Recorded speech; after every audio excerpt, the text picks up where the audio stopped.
Hi guys, welcome to YouTube channel প্রবাসী সংসার ব্লগে। আজকে আমি তোমাদের সঙ্গে আবার নতুন একটা ভিডিও নিয়ে চলে এসেছি। তো পুরো ভিডিওটা দেখতে থাকো। তো আমি এখানে নিয়ে নিয়েছি পুঁই শাক আর পুঁই মেচুরি। তো এই পুঁই মেচুরিটা ছিল গাছেরই। আর তারপরে নিয়ে নিয়েছি আমি ফুলকপি, আলু, বিনস আর গাজর। তো এরপরে দেখো আমি সরষা বাটা দিয়ে করব, সরষা আর লঙ্কা বাটা দিয়ে। তো তাই জন্য সরষে আর লঙ্কা বেটে নিয়েছি। এরপরে দেখো আমি কড়াইতে তেল গরম করে দিয়ে দিলাম কিছুটা পাঁচফোড়নটাকে ভালো করে লাল লাল করে ভেজে নিতে হবে। তো দেখো আমি এখানে ভেজে নিচ্ছি। এরপরে ভালো করে ভাজা হয়ে গেলে দিয়ে দেব পেঁয়াজ কুচি। পেঁয়াজগুলোকে একটু হাতে করে ছাড়িয়ে দিচ্ছি যাতে একটু ভালো করে ভাজা হয়ে যায়, তাই জন্য। তো এখানে আমি সব পেঁয়াজগুলোকে একইভাবে হাতে ছাড়িয়ে ছাড়িয়ে দিয়ে দিচ্ছি। এরপরে আমি ভালো করে লাল লাল করে ভেজে নেব। তো এরপরে কিছুক্ষণ ভালো করে ভেজে নিয়েছি। এই যে দেখো কালারটা অনেকটা চেঞ্জ হয়ে গেছে। এরপরে দিয়ে দেব সব ভালো করে ধুয়ে রাখা সবজিগুলো, আলু, বিনস, গাজর, ফুলকপি ইত্যাদি। তো এরপর এগুলোকে সব দিয়ে দেব সবজিগুলোকে। এরপরে কিছুক্ষণ আমি ভালো করে নেড়ে নেব। তো এরপরে নাড়াচাড়া করে নেব, একটু ভাজা ভাজা করে নেব, ভালো করে ভেজে নেব, তাহলে ফুলকপির গন্ধটাও চলে যাবে, যার কারণে ভাজা। তো এর উপরে আমি ভালো করে অনেকক্ষণ ধরে নেড়ে চেড়ে ভেজে নিচ্ছি। এরপরে দিয়ে দিচ্ছি হলুদ গুঁড়ো। হলুদ গুঁড়োটা দিতে হবে পরিমাণ মতো, এইটাই খুব কালার হয় হলুদটাই। তো আমি কম দিতে গেছি, বাট প্যাকেটটা একটু বেশি কাটা, যার কারণে পড়ে গেছে। এরপরে দিয়ে দিচ্ছি লবণ, দিয়ে ভালো করে মাখিয়ে নিয়ে আমি কিছুক্ষণ একটু চাপা দিয়ে রেখে দেবো যাতে একটু সিদ্ধও হয়ে যায়, তাই জন্য। তো এরপরে দেখো ভালো করে একটু নেড়ে চেড়ে নিচ্ছি। এরপরে দেখো অনেকটা আমার ভাজা ভাজা হয়ে গেছে।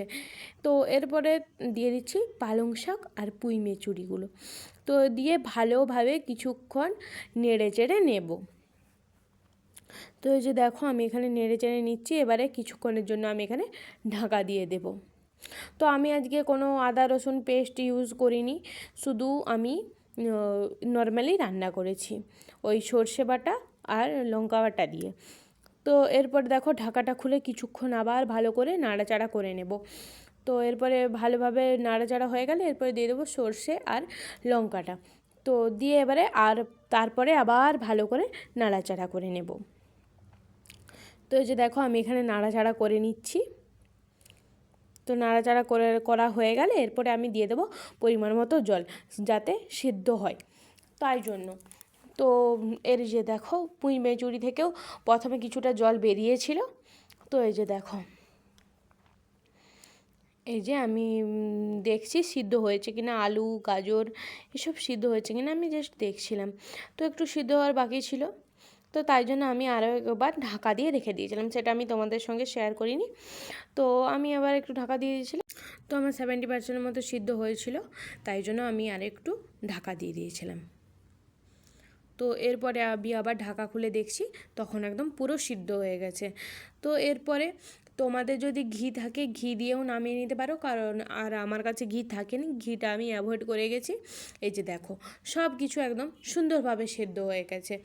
তো আমি কিন্তু একদমই ঘাঁটিনি, যা ছিল গোটা গোটাই ভালোই লাগছিল খেতে। তো আমি কিন্তু পুঁই মেচুরি বা পুঁই শাক এতটা খাই না, কিন্তু আমি যেভাবে রান্না করছি সেভাবে খেয়ে দেখবে, যারা পুঁই মেচুরি বা পুঁই শাক খাও না তারাও খাবে, এত সুন্দর হয়। আজকের ভিডিওটা এই পর্যন্তই, আবার দেখা হচ্ছে পরের দিনে কোনো একটা নিত্য নতুন ভিডিও নিয়ে।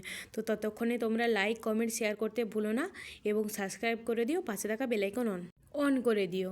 বাই।